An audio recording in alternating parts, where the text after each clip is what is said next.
गुजरात की hot seat बनी राजकोट। अब इस सीट पर होगा महामुकाबला।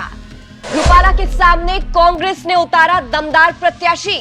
अब राजपूत किसका करेंगे समर्थन?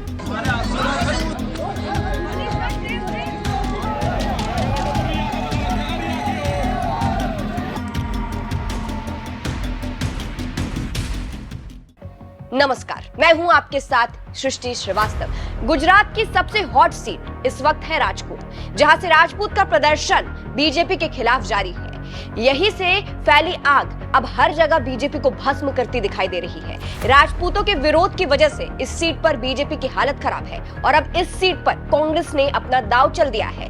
राजकोट लोकसभा सीट पर कांग्रेस ने परसोत्तम रूपाला के सामने अपना प्रत्याशी उतार दिया है। चलिए आपको भी बताते हैं पूरी खबर के बारे में।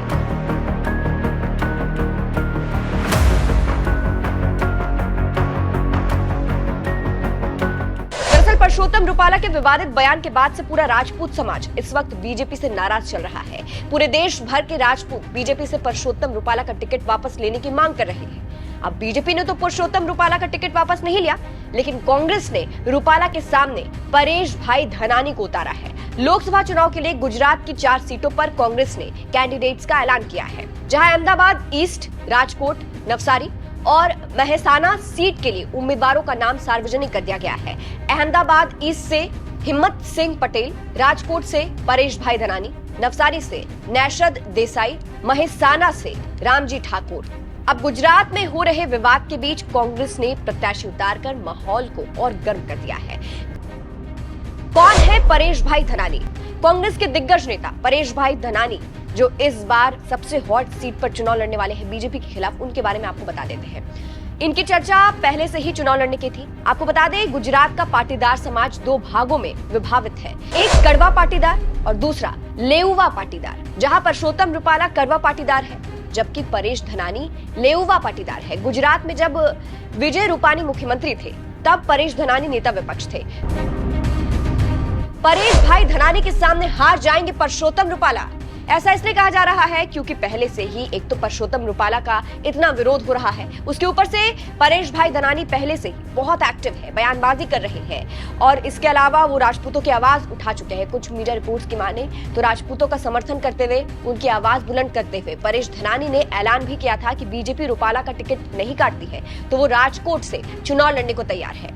स्वाभिमानना रक्षणनी लड़ाई छे। દીકરીઓના દામનને દાગ લગાડ્યો ને એને સબક શીખવાડવા માટેની લડાઈ છે। જો આ અહંકારી નેતાઓએ બારોટના પગલા નહીં ભર્યા તો આ નવા મહાભારતના રણ મેદાનમાં અર્જુન આવી રહ્યા।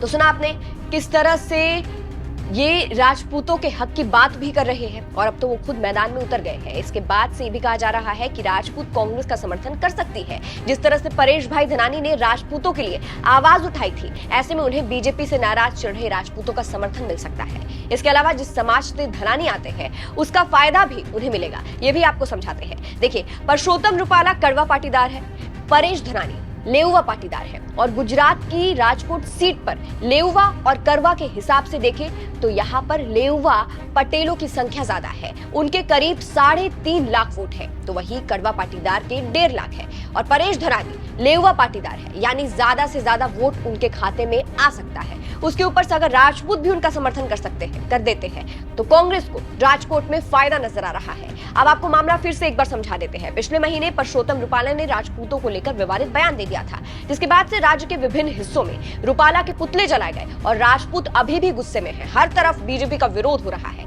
इसके साथ ही कर्णी सेना ने भी बवाल मचाया था। कर्णी सेना के राष्ट्रीय अध्यक्ष महिपाल सिंह मकराना ने रूपाला के बयान के खिलाफ विरोध किया था और फिर प्रदर्शन कर रही राजपूत महिलाओं के समर्थन में अहमदाबाद पहुंचे थे, जिसके बाद उनको गुजरात पुलिस ने मिलने नहीं दिया और फिर गिरफ्तार कर अहमदाबाद पुलिस कमिश्नरेट ले गई थी। इसके बाद भी खूब बवाल मचा था। हालांकि वो छूट गए थे, लेकिन फिर भी बवाल अभी भी जारी है। फिलहाल आपको क्या लगता है, जिस तरह से कांग्रेस ने परसोत्तम रूपाला के सामने अपना प्रत्याशी उतार दिया है, क्या इससे कोई फायदा मिलेगा? क्या राजपूत कांग्रेस की तरफ शिफ्ट हो जाएंगे? कमेंट करके अपनी राय जरूर बताइएगा। नमस्कार।